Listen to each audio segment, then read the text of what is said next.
Vijayawada AP IIC colony రైతు బజార్లో తక్కువ ధరకు నాణ్యమైన బియ్యం విక్రయాల కేంద్రాన్ని మంత్రి నాదెండ్ల మనోహర్ ఎమ్మెల్యే గద్దె రామ్మోహన్ ప్రారంభించారు. నేటి నుంచి రాష్ట్ర వ్యాప్తంగా అన్ని రైతు బజార్లలో ఈ అమ్మకాలు అందుబాటులోకి వచ్చాయని మంత్రి తెలిపారు. కూటమి ప్రభుత్వం బహిరంగ మార్కెట్ ధర కన్నా కిలో 10 రూపాయల తక్కువకే బియ్యం అందిస్తున్నామన్నారు. ఇక దీనిపై మంత్రి నాదెండ్ల మనోహర్తో మా input editor Narendra face to face. బియ్యం ధరల పెరుగుదల మీద రాష్ట్ర ప్రభుత్వం ఫోకస్ పెట్టింది. దానిలో భాగంగానే రైతు బజార్లో అవుట్లెట్లో కూడా ఏదైతే బీపీటీ రకం బియ్యాన్ని 50 రూపాయలకి అందుబాటులో తీసుకురావడం జరిగింది. ఈ కార్యక్రమాన్ని ఈరోజు మంత్రి నాదెండ్ల మనోహర్ ప్రారంభించారు. దీనికి సంబంధించి మరిన్ని విషయాలు అనేది తెలుసుకునే ప్రయత్నం చేద్దాం. సార్ చెప్పండి, ముఖ్యంగా ఈరోజు ఏదైతే 50 రూపాయలకే బీపీటీ రా రైస్ను అందుబాటులో తీసుకువచ్చారు, ఈ కార్యక్రమం ప్రారంభించారు, ఇది ఏ విధంగా ఉపయోగపడబోతుంది ప్రజలకు? అంటే నెల రోజుల నుంచి రాష్ట్ర వ్యాప్తంగా చాలా ప్రాంతాల్లో దాదాపు 10 నుంచి 12 రూపాయలు కిలో బియ్యం పెరిగిందనే విషయం మా దృష్టికి వచ్చింది.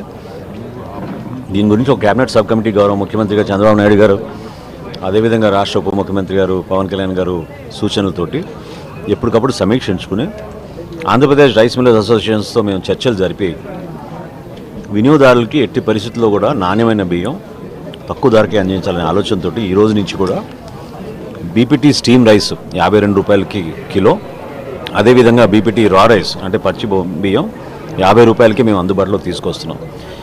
ఎప్పటికప్పుడు మేము ధరల స్థిరీకరణ విషయంలో ఎక్కడ కూడా వెనకడుగు వేయకుండా ఒక భరోసా కల్పించే విధంగా అంతిమంగా వినియోగదారుడికి ఆ కష్టం ఎదుర్కోకూడదు, అన్ని విధాలుగా మా కుటుంబ ప్రభుత్వం ఆదుకుంటుందని ఒక చక్కటి సంకేతం పంపించడానికి ఆంధ్రప్రదేశ్ రైస్ మిల్లర్స్ అసోసియేషన్ కూడా సహకరించారు. వారు కూడా రాష్ట్ర వ్యాప్తంగా ఈ రోజు నుంచి 500 అవుట్లెట్లు ఏర్పాటు చేస్తున్నారు.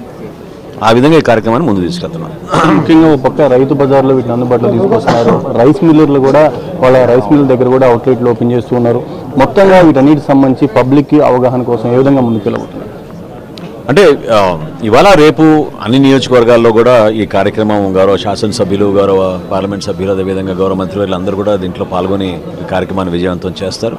క్షేత్రస్థాయిలో ఉన్న ఈ రైస్ మిల్లర్స్ అసోసియేషన్, మనకున్న 150 రైతు బజార్లు అన్ని ప్రాంతాల్లో కూడా దీన్ని అందుబాటులోకి తీసుకొచ్చి అంతిమంగా వినియోగదారుడికి మంచి జరగాలి, మన ప్రజలు సంతోషంగా ఉండాలనే తపనతో పనిచేస్తున్న ఈ ప్రభుత్వానికి ఇది ఒక చక్కటి కార్యక్రమంగా నేను భావిస్తున్నాను. ఇదే తరహాలో కందిపప్పు కానీ ఇతర ఐటమ్స్ ఏమైనా అందుబాటులో తెచ్చే ఆలోచన ఉంది? ఖచ్చితంగా. అంటే ఇంకా ఇంటర్వెన్షన్ ప్రైస్ రేంజ్కి రాలేదు కందిపప్పు, కానీ సిద్ధంగా ఉన్నాం. కేంద్ర ప్రభుత్వంతో ఆల్రెడీ చర్చలు జరుపుకున్నాం.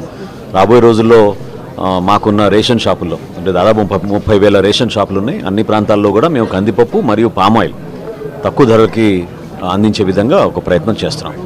ఇది మొత్తంగా చూసుకుంటే ఏదైతే బియ్యం ధరల పెరుగుదల మీద రాష్ట్ర ప్రభుత్వం ఫోకస్ పెట్టి దానిలో భాగంగానే ఈ కార్యక్రమాన్ని కూడా అందుబాటులో తీసుకురావడం జరిగింది.